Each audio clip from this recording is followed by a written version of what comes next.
반갑습니다. 자, 오늘은 사탄의 전략에 대응하라 라는 제목으로 하나님의 말씀을 선포하겠습니다. 사탄이 요즘 상당히 억울해한다고 합니다. 왜 그럴까요? 죄는 여러분들이 다 스스로 지으면서 덮어 씌우기는 사탄에게 덮어 씌워가지고, 나는 아무것도 안 했는데 사탄에게 다 뒤집어 씌워가지고 사탄이 상당히 억울해한다고 합니다. 그러니까 여러분, 죄 짓지 마시고 사탄을 괴롭히지 마시고 거룩하게 살아가시는 주의 성도들 되시기 바랍니다. 자, 여러분 인생을 살아갈 때 계획 없이 살아가시는 분 계십니까? 나는 인생 대충 산다, 계획 없이 산다, 그냥 산다, 이런 분 계십니까? 없으시죠? 계획하고, 일주일을 계획하고 1년을 계획하고 살아야 하는 것입니다. 그렇듯이 사탄은 우리를 무너뜨리는 전략, 계획을 갖고 있습니다. 그런데 그 전략과 계획이 얼마나 우리의 생각과 상상을 뛰어넘는지 모릅니다. 그러니까 우리는 깨어서 기도하고 사탄의 전략에 대응하고 우리가 승리하는 주의 백성들, 성도들 되어야 하겠습니다. 사진을 한 장 보여드리겠습니다. 사진이 무슨 사진입니까? 소 사진입니다. 황소인데 상당히 아주 저돌적인 자세, 포즈를 하고 있습니다. 돌진하는 황소라는 사진입니다. 1987년 10월 19일에 뉴욕 증권시장에서 무려 23%의 주가가 대폭락하는 일이 벌어졌다고 합니다. 23%의 주가가 날아갔습니다. 이 일이 월요일에 일어났기 때문에 사람들은 블랙 먼데이라고 부른다고 합니다. 이 일이 있은 후에 사람들은 증권시장에 좋은 영향의 바람이 일어나기를 바라면서 양쪽 뿔이 아주 큰 훌륭한 돌진하는 황소 조각상을 월스트리트 앞 볼링 그린 파크라는 곳에 두어서 전시를 했다고 합니다. 보이시겠지만은 저 황소의 상징은 무엇이겠습니까? 어디에 힘이 있겠습니까? 바로 뿔 아니겠습니까? 황소의 힘은 뿔에 있다고 해도 과언이 아닙니다. 뿔은 힘을 상징합니다. 뿔은 권력을 상징합니다. 국가적으로는 권력을 상징하기도 합니다. 이제 사진 지워주셔도 됩니다. 성경에도 뿔이 자주 등장합니다. 성경에 나오는 뿔은 하나님의 힘과 능력을 상징합니다. 시편 18장 2절을 보면은 다윗이 이렇게 고백합니다. 여호와는 나의, 같이 읽어주세요. 나의 반석이시요 나의 요새이시요 나를 건지시는 이시요 나의 하나님이시요 내가 그 안에 피할 나의 구원의 나의 산성이시로다. 다윗은 여호와는 나의 구원의 뿔이시요 라고 고백합니다. 또 뿔은요, 속죄의 상징이기도 합니다. 출애굽기 30장 10절을 보면은 아론이 1년에 한 번씩 이 향단 뿔을 위하여 속죄하되 속죄제의 피로 1년에 한 번씩 대대로 속죄할지니라. 이 제단은 여호와께 지극히 거룩하니라. 1년에 한 번씩 아론 제사장이 나와서 이 뿔에 있는 분향단에 들어가서 죄를 속하는 속죄제를 드렸습니다. 또 뿔은요, 죽을 사람도 살려주는 힘이 있었습니다. 열왕기상 1장 50절 51절을 보면은 아도니아도 솔로몬을 두려워하여 일어나 가서 제단 뿔을 잡으니라고 되어 있습니다. 아도니아가 이제 다윗이 나이가 많이 들어가니까 스스로 왕이 되고 싶어하는 마음에 스스로 기름을 부어서 왕이 되겠다고 선포했습니다. 그런데 하나님은 누구를 왕으로 삼으셨습니까? 다윗 뒤에 솔로몬을 왕으로 삼으셨죠. 그러니 솔로몬이 화가 나가지고 아도니아를 죽여버려야 되겠다, 이런 생각을 가집니다. 그런데 죽임을 당하게 될 것을 예상한 아도니아가 어떻게 합니까? 제단 뿔을 붙잡습니다. 그런데 이 뿔을 잡으면은 죽을 사람도 살려 주어야 했습니다. 그러니까 아도니아가 죽을 상황에서 건짐을 받은 것입니다. 솔로몬은 죽일 수가 없었던 것입니다. 또 뿔은요, 왕을 세울 때 기름을 담아 왕의 머리에 부어서 왕을 세우는 용도로 사용되기도 하였습니다. 성경에 나오는 뿔은 여러 가지 용도와 여러 가지 의미가 담겨 있습니다. 그런데 사탄에게도 뿔이 있습니다. 혹시 오늘 이 시간에 마음에 뿔난 분들 계십니까? 네, 그럼 우린 사탄 되는 거예요. 오늘 우리가 읽은 본문에 보면은 순양과 순염소가 나오는데 그 순양과 순염소에 공통적으로 뭐가 나와 있습니까? 뿔이 나와 있습니다. 사탄도 뿔이 있을 뿐만 아니라 사탄의 뿔에도 힘이 있습니다. 권세가 있습니다. 뿔 달린 순양, 뿔 달린 순염소는 사탄을 의미합니다. 사탄은 교묘합니다. 선악과를 가지고 하와가 먹을 생각이 없었는데도 이 선악과를 먹으면은 너가 반드시 죽을 것이다 하나님께서 말씀하셨는데, 교묘한 뱀이 어떻게 합니까? 사탄이 너가 죽지 아니하리라 이렇게 말해서 사람을 넘어뜨렸습니다. 말씀을 교란시키고 교묘한 것이 사탄의 전략입니다. 또 사탄은 사람을 조종하기도 합니다. 예수님께 귀신 들린 아들을 가진 아버지가 나왔습니다. 그래서 예수님께서 물으십니다. 이 아이가 언제부터 귀신이 들렸느냐? 그러니까 어렸을 때부터 들렸는데 이 아이가 자주 불에도 넘어지고 물에도 들어가고 이렇게 행동을 했다라는 것입니다.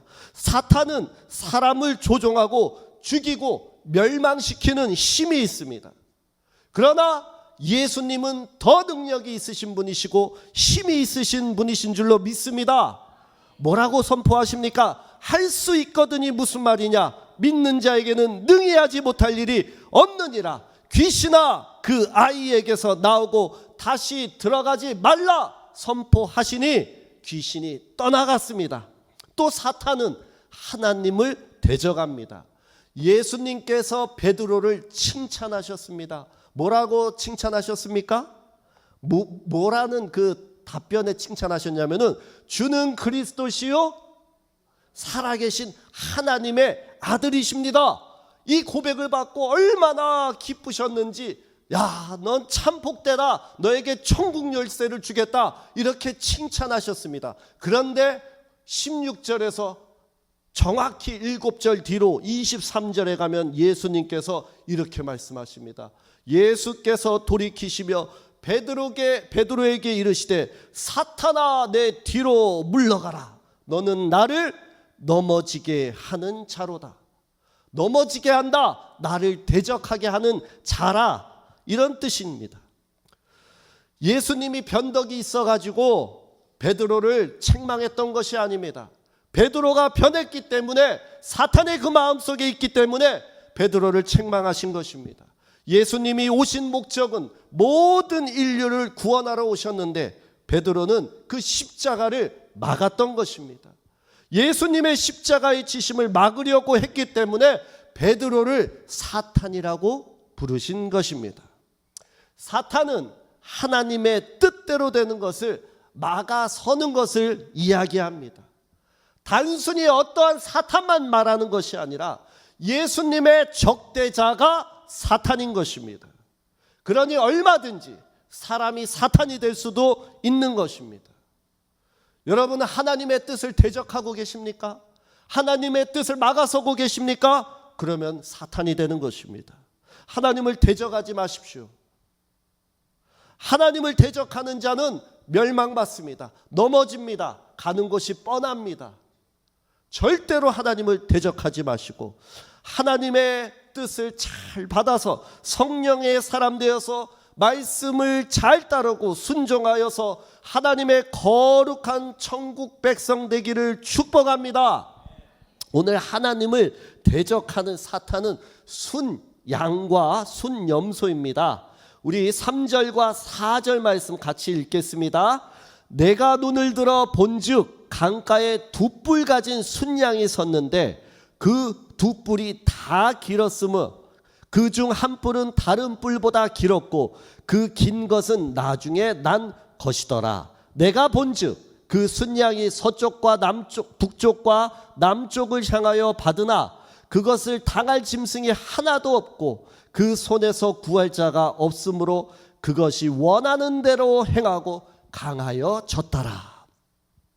20절에 보면은 자세하게 친절하게 이렇게 해석해 주십니다. 내가 본 바 두 뿔 가진 순양은 곧 메대와 바사 왕들이라. 친절하게 해석도 해 주십니다. 두 뿔은 메대와 바사를 말하는데 그 중 한 뿔은 다른 뿔보다 길었고 그 긴 것이 나중에 나왔다라고 되어 있습니다. 처음에는 메대와 바사 중에 메대가 강력한 나라였는데 나중에 난 뿔, 더 길어진 뿔, 이 바사가 메대를 먹어버렸습니다. 그리고 통일 페르시아가 됩니다. 이 순양의 힘이 세가지고 그 뿔을 가지고 사방 어디를든지 다 들이받는 것입니다. 수리아, 바벨론, 리디아, 애굽 할 것 없이 천하를 호령합니다. 그것을 당할 짐승이 있었습니까? 없었습니까? 없었다라고 되어 있습니다. 그것이 원하는 대로 행하고 강하여 졌다. 내 뜻대로 사는 것입니다. 내 마음대로 행하고 살아가는 것, 그것이 사탄인 것입니다. 그런데요, 그것보다 더 강력한 것이 나타납니다. 무엇입니까? 순염소입니다. 순염소. 양이 세요? 염소가 세요? 염소가 세대요. 제가 양띠인데 제가 저를 봐도 좀 연약해요. 예. 좀 의지도 좀 박약하고 좀 끈질김도 부족해. 그런데 저보다 훨씬 센 사람들이 많아요. 예. 아주 야물진 사람들도 많고 그런 사람들이 많습니다. 그게 염소 같은 사람이에요. 우리 집에도 있습니다. 염소 같은. 그런데요, 5절에서 8절까지 보면은 순염소에 대한 환상이 나옵니다. 우리 같이 한번 읽어보겠습니다.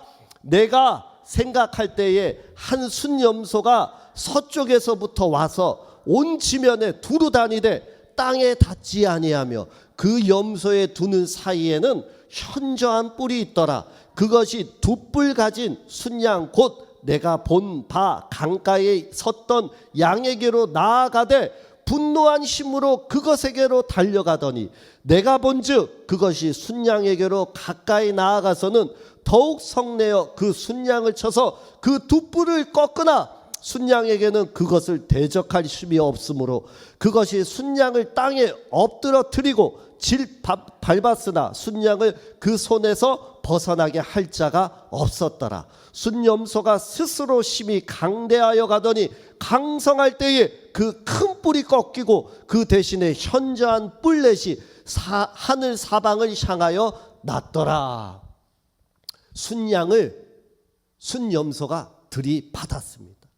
땅에 짓밟아버리고 아주 박살을 냈는데 순양이 일어나서 대적할 힘이 없는 것입니다. 그리고 순염소는 스스로 강성해져 가지고 온 천하를 호령하고 다스린 것입니다. 이것은 21절에 보면은 자세하게 이렇게 또 설명되어 있습니다. 순염소는 곧 헬라 왕이요 큰 뿔은 첫째 왕이요 이 뿔이 꺾이고 내 뿔이 났은즉 내 나라가 되었다라고 되어 있습니다. 그러니까 순염소는 어느 나라예요? 헬라. 그러면 그 앞에 나와 있는 뿔은 누구예요? 헬라의 왕 알렉산더를 말하는 것입니다. 이 7장에 보면은 헬라를 표범과 같은 빠른 짐승으로 표현했습니다. 그 큰 뿔은 알렉산더 대왕입니다. 알렉산더 대왕이 얼마나 빠르고 강력했는지 나이 20살에 왕이 되어가지고 순양인 페르시아를 무너뜨리고 유럽 전체를 통일합니다. 알렉산더는 속도전에 능했습니다. 오늘 성경에도 보면은 발이 땅에 닿지 않았다라고 할 정도로 빠르게 전쟁을 했었고 빨리 이동을 했다고 합니다. 그래서 전쟁을 시작하면은 대략 언제쯤 이 적군들이 며칠 걸리겠구나 이렇게 예상할 수 있지 않습니까? 그런데 알렉산더는 그거보다 훨씬 더 빨리 전쟁을 치르러 이동했다고 합니다. 그러니까 대비하기 전에 미리 도착해서 대비하기 전에 전쟁을 치른 것입니다. 그런 강력한 알렉산더가 8절의 말씀처럼 스스로 심히 강대하여 가더니 강성할 그때에 그 뿔이 어떻게 됩니까? 꺾였다라고 되어 있습니다. 빠르고 빨랐던 이 알렉산더는 33살에 삶을 마감하게 됩니다. 그리고 현저한 뿔 넷이 다시 나오게 되는데 그 뿔 넷이 하늘 사방을 향하여 났더라라고 되어 있습니다.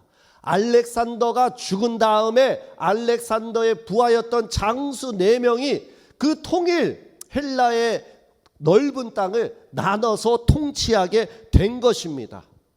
우리 9절에서 12절까지 말씀을 읽겠습니다. 그중 한 뿔에서 또 작은 뿔 하나가 나서 남쪽과 동쪽과 또 영화로운 땅을 향하여 심히 커지더니 그것이 하늘 군대에 미칠 만큼 커져서 그 군대와 별들 중에 며칠 땅에 떨어뜨리고 그것을 짓밟고 또 스스로 높아져서 군대의 주제를 대적하며 그에게 매일 드리는 제사를 없애버렸고 그의 성소를 헐었으며 그의 악으로 말미암아 백성이 매일 드리는 제사가 넘긴 바 되었고 그것이 또 진리를 땅에 던지며 자의로 행하여 형통하였더라.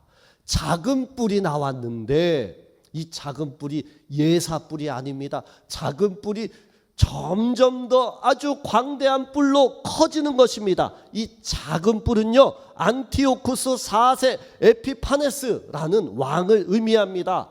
성경은 말라기에서부터 마태복음 신약이 시작되기 전까지 약 400년간의 암흑의 시기, 침묵의 하나님의 침묵의 시기가 있었습니다. 에피파네스는 기원전 2세기에 그러니까 기원전 215년에서 164년까지 살았던 인물이기 때문에 이 침묵의 시기에 있었던 사람입니다. 그런데 작은 뿔이라고 표현하지만은 이 사람의 악행은 결코 작은 악행이 아니었습니다. 에피파네스의 목표는 무엇이었냐? 유대교를 말살하는 정치를 하는 것입니다.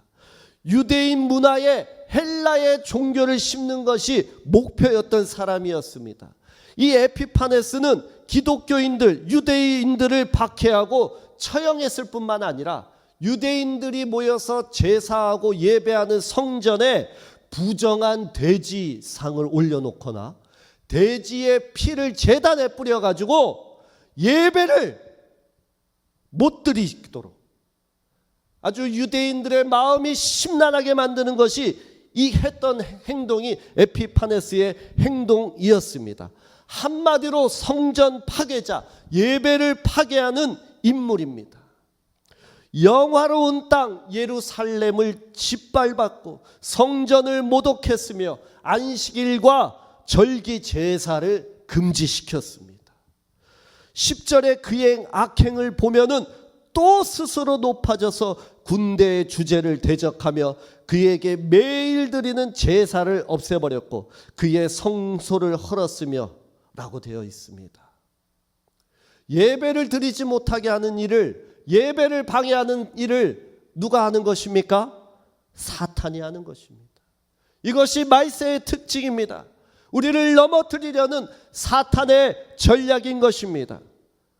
사탄은 우리를 에피파네스처럼 만듭니다. 스스로 높아지게 만들고 군대의 주제 하나님을 대적하게 만들고 매일 드리는 제사 예배를 드리지 못하도록 신앙생활하지 못하도록 우리를 막아섭니다. 또한 성소를 무너뜨립니다. 암흑과 같은 이 400년 시기가 지나니까 얼마나 유대인들이 그 지나면서 마음에 얼마나 암흑과 같은 시기가 찾아왔겠습니까? 유대인들에게 신이 죽었다고 느꼈을 그 시기에 누가 오십니까? 예수님이 이 땅에 오셨습니다.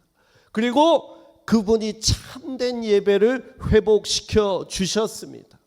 요한복음 4장 23절 24절을 보면은 아버지께 참되게 예배하는 자들은 영과 진리로 예배할 때가 오나니 곧 이때라. 아버지께서는 자기에게 이렇게 예배하는 자들을 찾으시느니라.